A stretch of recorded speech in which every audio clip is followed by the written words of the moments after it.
Hello, and welcome to the first episode of Between the Aisles, a podcast where I, your host, Leo Mora, go over political and social biases that exist within social media, news, and other sources. So, today I'm going to be going over echo chambers, which are a fundamental problem that exists specifically within social media. It's something that affects what you see online, what you believe in, and how you understand the world. If your social media feeds present you with content that always agrees with you, if the content feels predictable, and if you're hearing a different opinion that makes you feel annoyed or uncomfortable, that could be a sign that you're in an echo chamber, and I encourage you to listen to this episode. So, first, what is an echo chamber? The definition is that when you're surrounded by information, opinions, and content that reflect what you already think or what you already feel, that's an echo chamber. And the problem with this is that you're not seeing different perspectives. You're only seeing the same kind of content over and over and over again, like everything's reinforcing what you already think. And this can happen literally anywhere. It can happen on your TikTok For You page. It can happen on Instagram Reels, YouTube Shorts, or even if in your group chats or in your different social media servers. And it isn't always obvious that you're in an echo chamber. You might just think to yourself, well, this is just what I'm interested in. And that's totally fair to believe in. But there's a difference between interest based content and never being exposed to anything else. Platforms like TikTok and YouTube want you to stay on their apps for as long as possible. So they keep you there by showing you things that you most likely are going to agree with, click on, and share to other people. That's called an algorithm. And it's not trying to make you smarter or more balanced, it's just trying to keep you scrolling. That's what I want all of you today to understand from this episode. When you're going on social media and you're going on your For You page, that is exactly what it is. It's for you. It's catered to what you believe in and what you already think. And while, yes, it feels comfortable and it feels relatable to see this content that you like, the problem with it is that you're not being exposed to anything else. You're not being presented with any ideas that can challenge what you already believe in. And that's when echo chambers can form, not just because you're trying to block out other opinions, but because the app is making that choice for you. That's another thing that I want my listeners to understand. When you're in an echo chamber, it's not your fault. It is the fault of an algorithm that is keeping you siloed and trapped into one way of thinking because it knows that that way of thinking will keep you on that platform for as long as possible. And so it's not your fault if you're trapped in an echo chamber. But here's how you can tell if you're in one. So, first, ask yourselves, do most of the posts on my feed reflect my views, either political, social, cultural, or even just taste in content? If the answer is yes, you are in an echo chamber. If the content you're seeing online only reflects what you believe in terms of politics or society, that is an echo chamber. And we're seeing these sorts of problems even more so today with everything that's going on relating to immigration, politics, policing, and protests. We either see the positive or the negative. And once we see one of the sides, either positive or negative, we tend to just stay there without going out to seek the other side. Whether you see content saying that protests are peaceful or that current protests are violent, people tend to just stick with that belief because it was the belief that was presented to them by social media. Secondly, how do you react when you hear something that challenges your opinions? Are you actually open to hearing different opinions? Or do you tend to just close yourself off, being annoyed or even offended by the thought of being challenged? If the answer is yes, again, you are in an echo chamber. If you are closed-minded and refuse to look at things from a different perspective, you are in an echo chamber because you are closed-minded to the thought that people can have a different opinion than you. Thirdly, do you just assume that everyone thinks the same way that you do until someone surprises you by thinking the opposite of what you do? If the answer is yes, you are in an echo chamber. Because you assume that everyone agrees with you, you feel uncomfortable when that's not the case. And most often, when it comes to a lot of things, that is not the case. People are not going to agree with you in person or when you talk to other people.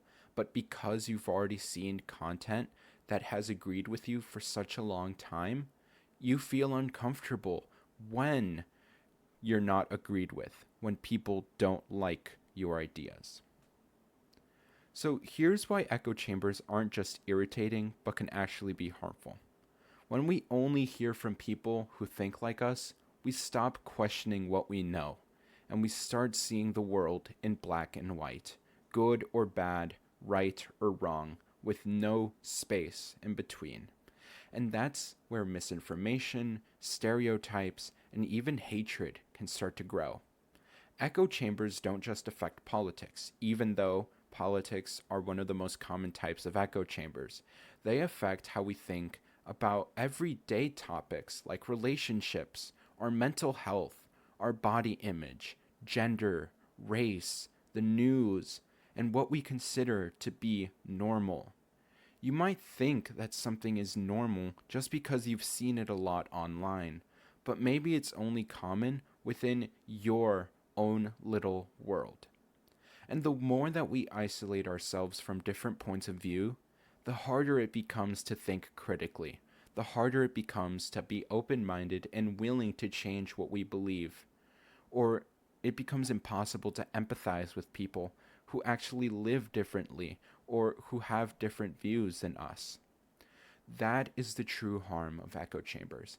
It keeps us further separated from our fellow human beings, and it makes us think of them as less smart than us simply because they don't agree with what we agree with. That is the harm of social media echo chambers, and that is why I encourage all of you to escape it. Which leads me to my next point. How do we break out of echo chambers? You don't need to delete your account. You don't need to stop liking things that you enjoy online. But here are a few real steps that you can take to addressing echo chambers. Number 1, you can actively follow people online with different opinions, not just hateful people or people who spread bigotry online, but creators who respectfully share views that are new to you, or more importantly, maybe creators who share multiple opinions online on things like current events and politics. That is how you can ensure that you're getting multiple sides of the story and that you're expanding your views. Number 2, use the search bar. Don't just scroll endlessly. If you only use the For You page online, you're letting the algorithm control what you see. You're only letting it get more advantage over your mind by only giving you content that you're comfortable with, not content that challenges you. Try searching for something neutral, like climate change pros and cons, protesting pros and cons, and look up the variety of results. Be willing to put in the work and do the research to inform yourselves.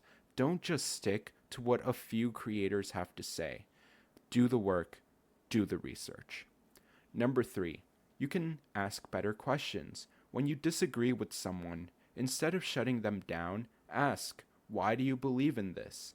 It changes the entire view of the argument and changes it from an argument to just a simple conversation about understanding.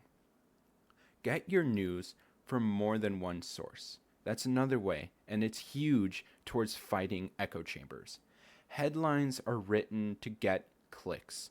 Photos of news articles are there to get clicks. And depending on the outlet, they might lean towards one way on the political spectrum or another. Checking multiple sources gives you more context. So the next time that you go on a news website like the New York Times, the Washington Post, or even Fox News, I want you to just simply look at the headline, see whether it interests you or not, whether it challenges you or not, and click on it.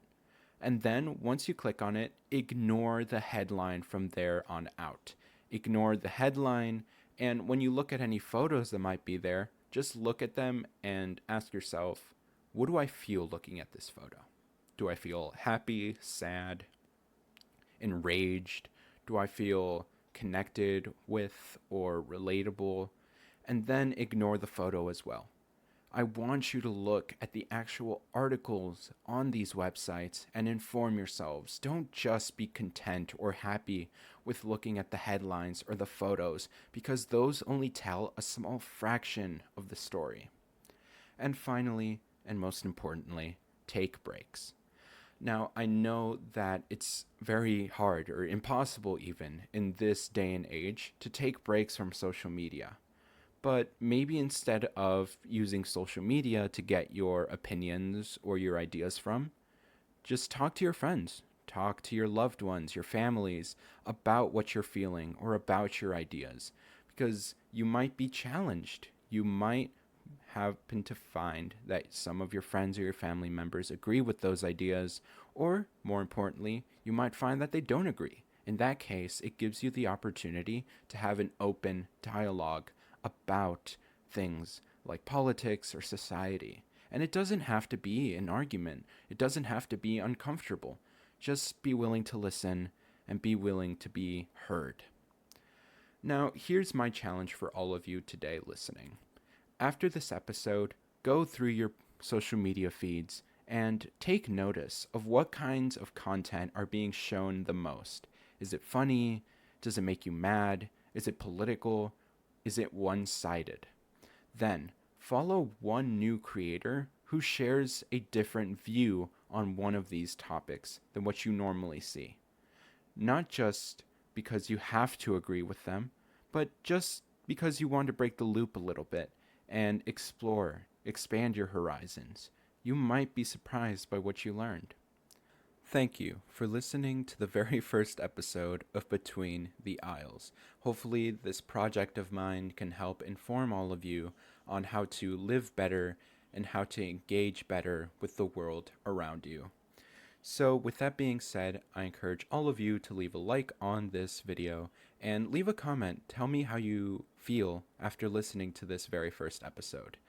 And be sure to follow my Instagram, Between the Aisles Podcast. I will be dropping a few polls there to gauge the opinions of my viewers and see how I can make future episodes better.